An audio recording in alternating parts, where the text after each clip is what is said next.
Welcome to the Deep Dive. We take complex research, piles of data, and boil it all down for you. Today, we're diving into something delicious, but also surprisingly complex: cocoa. Specifically, the journey of the cocoa bean and the really interesting story of Vietnamese chocolate. It's a fascinating topic, definitely. We've looked at, everything from ancient history and market reports to farm data and the latest health science. And our goal today. Our goal is to give you that complete picture, move past chocolate as just candy. We want to explore its roots, its chemistry, and understand why Vietnam, a pretty small player, suddenly finds itself in a unique spot during this major global supply crisis. Exactly. Why is this crop, which almost disappeared in Vietnam, now so strategically important? We'll get into the science, the whole bean to bar thing, and the big opportunities popping up because the global supply chain is, circling. Let's start at the beginning then. The origins. Right, cocoa. It's easy to forget it didn't come from Europe. It's actually from the rainforests of Central and South America. Mm-hmm. We're talking ancient civilizations, the Maya, the Aztecs. Mm-hmm. And they weren't eating chocolate bars. The sources say 3,000 years ago, it was primarily a drink, often bitter, used as currency, even in rituals. So quite different for a hot chocolate today. Oh, completely. And that history matters. When the Spanish brought it to Europe, 16th century, it wasn't seen as a treat initially, more like a health tonic, a medicine almost for the wealthy. Interesting. Then it became this luxury drink for the aristocracy. Precisely. It took a while to become the sweet thing we know. Okay, let's talk genetics, because quality starts there, right? Yeah. What are the main types of cocoa plants, and which one is key for Vietnam? Yeah, fundamentally, you've got three main groups. First, there's Criollo. Think of it as the rare fine wine of cocoa. Amazing subtle flavors, really delicate. What tricky? Very tricky, hard to grow, low yields, not ideal for large-scale stuff. Then you have Forastero. That's the big one. That's the workhorse, yeah. Probably 80, maybe 90% of the world's cocoa, mostly from West Africa. It's hardy, grows well, but the flavor is, more basic. Strong, straightforward, commodity grade, mostly. Okay, Criollo is rare and fine. Forastero is common and robust. What's the third? That's Trinitario, and this is where Vietnam comes in. Trinitario is actually a natural hybrid of the other two. Appeared first in Trinidad, hence the name. So it balances things out. Exactly. It kind of gives you the best of both worlds. You get some of that fine flavor complexity from the Criollo parentage, but also the robustness and better yields from the Forastero side. And that's what they grow in Vietnam. Predominantly, yes. That Trinitario base is the foundation, really, for Vietnam's reputation for quality. It gives them that genetic potential for fine flavor right from the start. Which brings us nicely to the science bit. Why is cocoa, especially dark chocolate, called a superfood?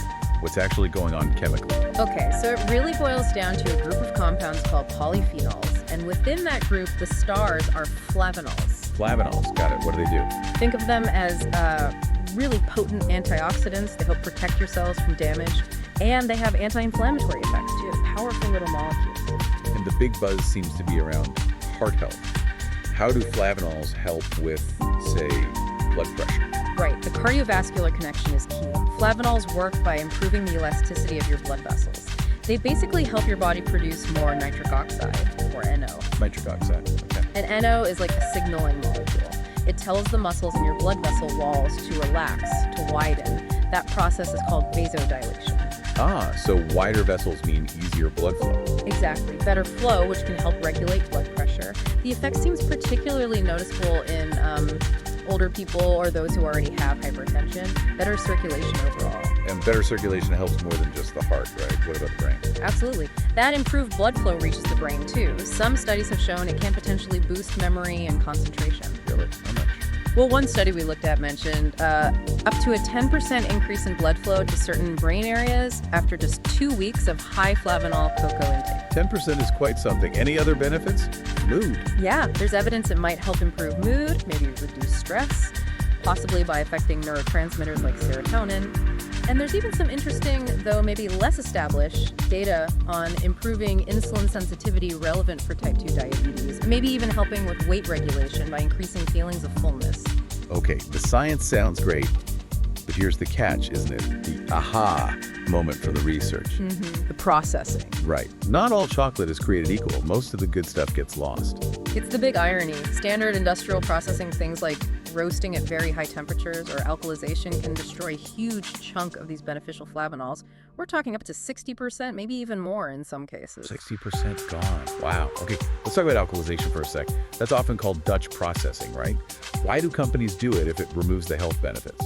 Well, it solves a couple of problems for mass market chocolate. Natural cocoa is quite acidic, can be bitter. Alkalizing neutralizes that acidity, mellows the flavor right down, makes it more, generally palatable. Easier for a mass audience. Right, and it also darkens the color, gives it that deep brown look many people expect, and helps the powder dissolve better in liquids. So it's basically a trade-off. They sacrifice some nutritional punch for flavor, consistency, color, and ease of use. So for us listeners, the takeaway is pretty clear then. Yeah, if you're after the health benefits, you need to be selective. Look for dark chocolate with a high cocoa percentage, say 70% or higher, or use raw unalkalized cocoa powder. And of course, watch the sugar content. Is there a recommended amount? The European Food Safety Authority, they have guidance suggesting around 10 grams of high flavanol dark chocolate or maybe 2.5 grams of high flavanol cocoa powder per day for those heart benefits. In grams, okay, a couple of squares. Manageable. Now, connecting this back to Vietnam, their story with cocoa is, well, a bit of a roller coaster, isn't it? It really is. They tried to scale up significantly back around 2012. Hit a peak of maybe 25,700 hectares planted. But it didn't last. No, global prices weren't great, and other crops, especially things like durian, became much more profitable for farmers. So a lot of that cocoa got ripped out. The area just plummeted. How low did it go? Down to maybe only 3,000 to 5,000 hectares today. A huge drop. Sounds like a disaster. But you're saying this collapse actually forced the change in strategy. In a way, yes. It was a painful adjustment, but the farmers who remained, they weren't trying to compete on volume anymore. They had to focus on efficiency and, crucially, on quality. And that focus paid off. It did. Vietnam, despite having tiny production numbers on a global scale, managed to get official recognition from the International Cocoa Organization, the ICCO, as a fine flavor origin. That's a big deal. Which leads to this 40% advantage number we found. What does that mean? It's pretty striking. The data suggests that 40% of Vietnam's cocoa exports qualify as fine flavor. 40%. How does that compare globally? It's exceptionally high. Think about a massive producer like Indonesia. Maybe only 1% of their output gets that classification. So Vietnam has really carved out this niche, focusing on high-value specialty cocoa. And it's not just the Trinitario genetics, right? The location matters too. The terroir. Absolutely. The diversity of the landscape plays a huge role. You get cocoa from the Mekong Delta, grown in that rich alluvial soil. And that gives it what kind of notes? Characteristically fruity notes, things like mango, citrus often come through. But then you go up to the Central Highlands, where the soil is volcanic basalt. Different profile entirely. Completely different, much deeper, earthier notes. You might find nutty flavors, sometimes even spicy characteristics. It's that diversity that makes Vietnamese cocoa so interesting to craft chocolate makers. And the way they farm it is interesting too, this intercropping idea. Yes, that's very common there. Cocoa plants actually, like shade, they need about 50-60% canopy cover to thrive. So farmers often plant them under other trees. Like what kind of trees? Coconut palms, cashew trees, sometimes even under durian trees. Smart. So it uses the land well, suits the cocoa. And it diversifies the farmer's income. They aren't solely reliant on the often volatile cocoa price. They have income from the other crops too. It's a more resilient system. Okay, so they have the right genetics, the right environment, smart farming. But the real magic, the big value jump, happens after the beans are picked, right? Oh, absolutely. Post-harvest processing is everything. And the most critical step here is fermentation. Fermentation, how does that work? It's complex biochemistry, basically. The beans, along with the pulp surrounding them, are put into wooden boxes, often lined with banana leaves, for about 5 to 7 days. Microbes get to work, temperatures rise. And this develops the flavor. It develops the precursors to the flavor. It breaks down bitterness, creates the complex compounds that, after drying and roasting, will give the chocolate its characteristic taste. If you mess up fermentation or rush it, all that genetic potential, that terroir, it's wasted. So controlling that step is key to quality. Utterly key. And this is where the local bean-to-bar movement comes in. Makers like Maru, Alluvia, Belvie, They often work directly with farmers or control the fermentation themselves. They manage the whole process, from the farm to the finished product. Pretty much. And by doing that, they capture way more of the value locally instead of just selling low-priced raw beans onto the world market. How much more value are we talking? The numbers are staggering, actually. One source estimated that a ton of fermented beans, maybe worth 55 to 65 million Vietnamese dong, can be turned into finished chocolate products worth somewhere between 600 and 800 million dong. Wow, that's what a 10x increase, or even more. Easily. It shows the immense economic potential when you move up the value chain from raw commodity to finished specialty product. That value stays largely within Vietnam. And the national trade data backs this up. It does. In 2023, the value of Vietnam's finished chocolate exports was almost 7 times higher than the value of its raw cocoa bean exports. About $35 million versus just over $5 million. That's clear evidence of that strategic shift paying off. Definitely. A successful move towards higher margin products. But it's not all small artisan makers, is it? There's got to be some larger scale processing too. Right, you need that industrial backbone as well. Companies like Puratos Grand Place Vietnam play a crucial role. They provide scale, they ensure standardization, they have programs like Cacao Trace focused on quality and sustainability. And they make ingredients for other companies. Exactly. They produce things like cocoa mass, cocoa butter. These semi-finished products are vital for larger food manufacturers, both in Vietnam and for export. They provide stability and consistency for the broader market. Okay, so Vietnam has built this quality niche. Now, let's talk about the present day, this massive global crisis in the cocoa market. What's happening? It's unprecedented, really. The turmoil is mainly centered on West Africa, Cote d'Ivoire, and Ghana, which, remember, supply the vast majority of the world's cocoa, mostly that Forastero variety. And they're having problems. Huge problems. It's like a perfect storm. Climate change is hitting hard, severe droughts, then weirdly timed heavy rains. The trees themselves are getting old, less productive, and there are major issues with diseases like swollen shoot virus. So supply is just dropping. Dramatically. There are significant shortfalls, and it looks like a structural issue, not just a one-year blip. And when supply drops that much, prices go crazy. Global cocoa futures prices just exploded. They shot past $10,000 per ton earlier in 2024. $10,000. That's insane for cocoa, isn't it? Historically unimaginable. Just a few years ago, prices were a fraction of that. And these shortages, this price volatility, it's expected to continue for a while. So what does this chaos mean for Vietnam's little quality-focused industry? It creates this really interesting kind of dual reality. On the one hand, huge opportunity for the farmers. Massive. For the first time in maybe decades, those farm gate prices in Vietnam have shot up. We're talking 3, maybe 4 times what they were getting before. There's finally a real economic incentive to invest in cocoa again, maybe even plant new trees. But you said the acreage hasn't exploded yet. Why the hesitation if prices are so high? Well, a few things. Cocoa isn't like planting vegetables. It takes several years for new trees to start producing fruit. So it's a long-term bet. Okay. And farmers are still looking over their shoulders at crops like durian, which have been incredibly profitable recently, especially with demand from China. There's fierce competition for that land. Right, the durian factor. Plus, the long-term climate worries are real in Vietnam, too. Things like saltwater intrusion creeping further into the Mekong Delta, or potential droughts in the Central Highlands. Committing big to cocoa still feels risky for many. So, opportunity, but also real challenges for expansion. What about the other side of the coin? The chocolate makers. That's where the pressure is intense. Those bean-to-bar makers we celebrated. They now have to compete on the open market for those same fine flavor beans, but the price has gone through the roof. So their raw material costs have skyrocketed. Exactly. It puts enormous strain on their business model. How do they maintain their quality, their ethical sourcing, and still offer a product at a price people will pay while remaining profitable themselves? It's a huge challenge, especially for the smaller players. But looking longer term, this global push for traceability, that helps Vietnam, doesn't it? It really does seem tailor-made for them. Yeah. You've got growing consumer demand for knowing where food comes from, how it was grown, and then you have regulations, especially the new EU deforestation regulation, the EUDR. What does that do?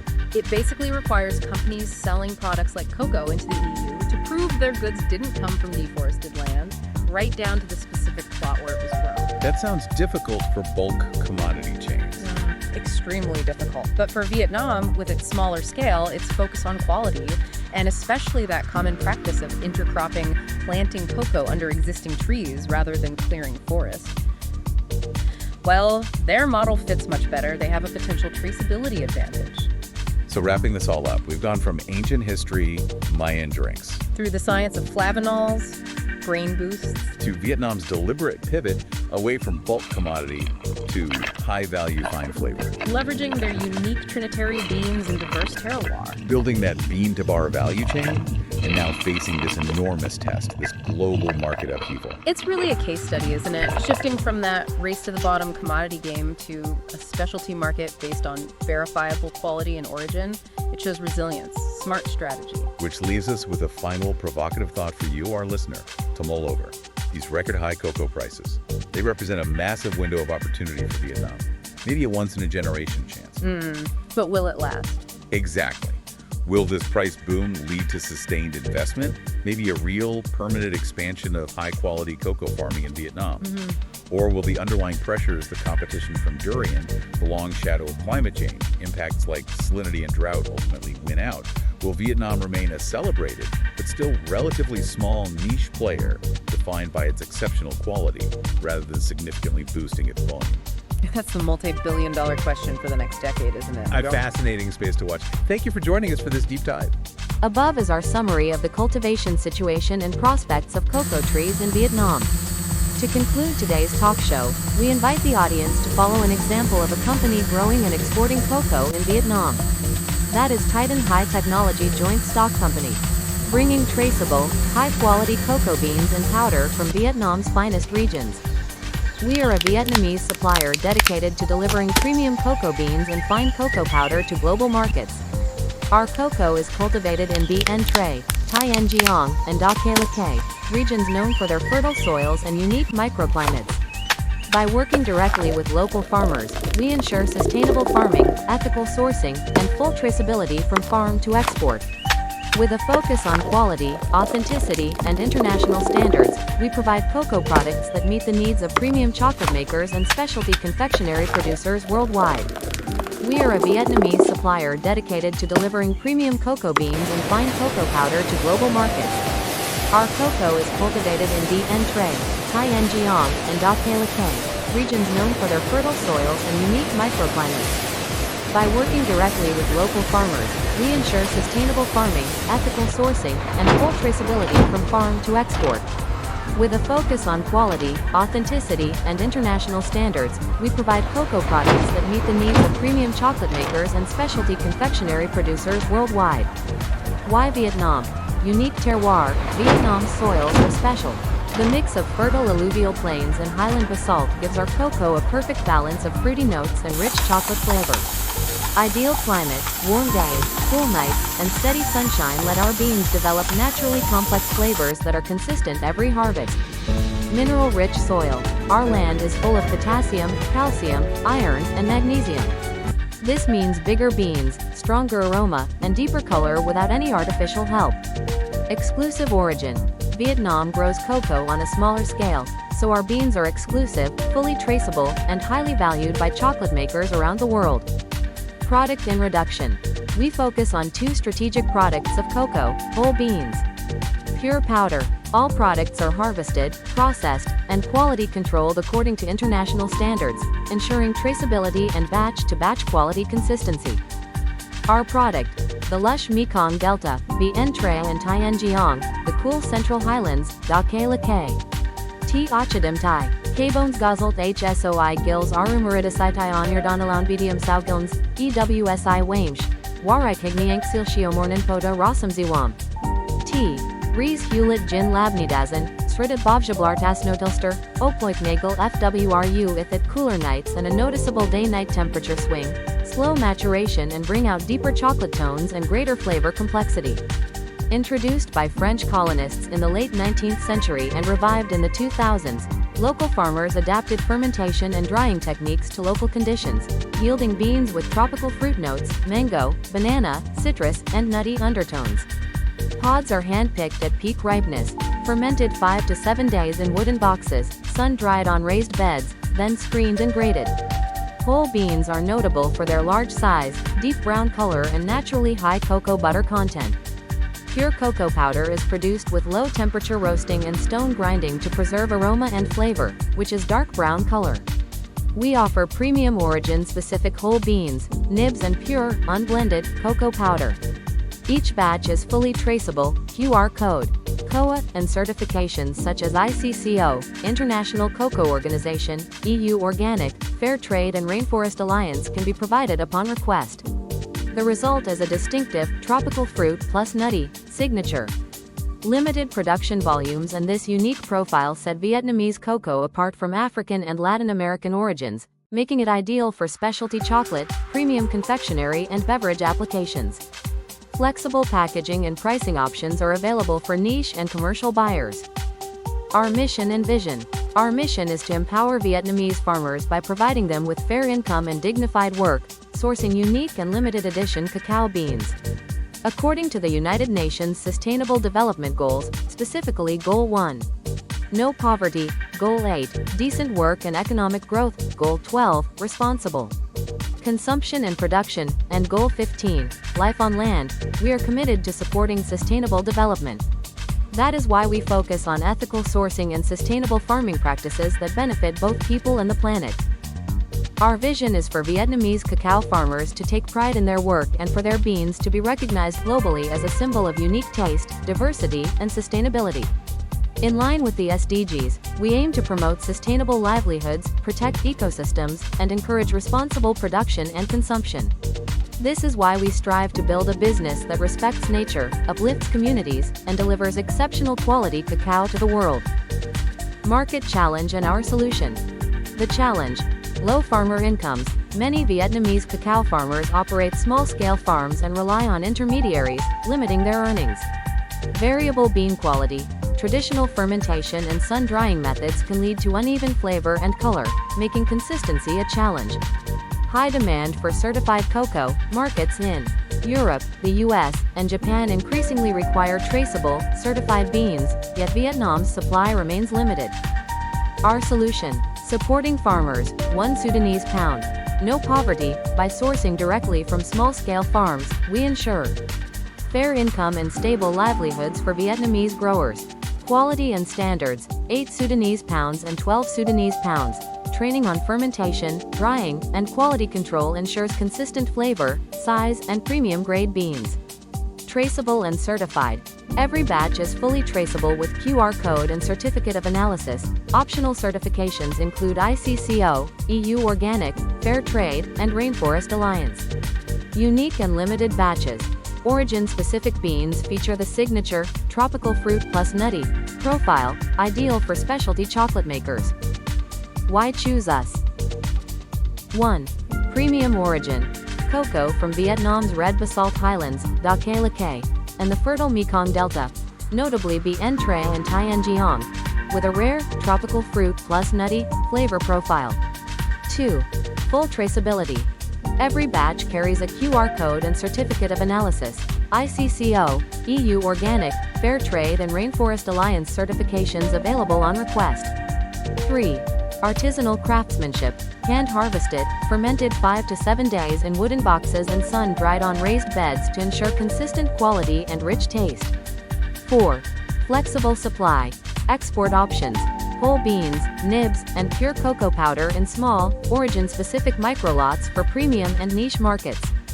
5.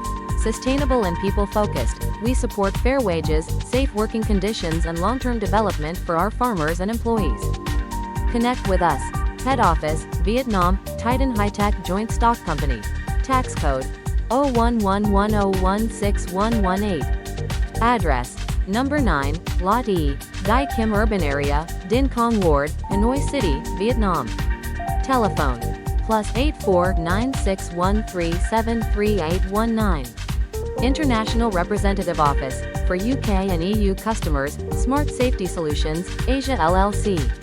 Contact person: Andriy Dominko. Telephone: +44 7342485456. Email: dan@s3-asia.online.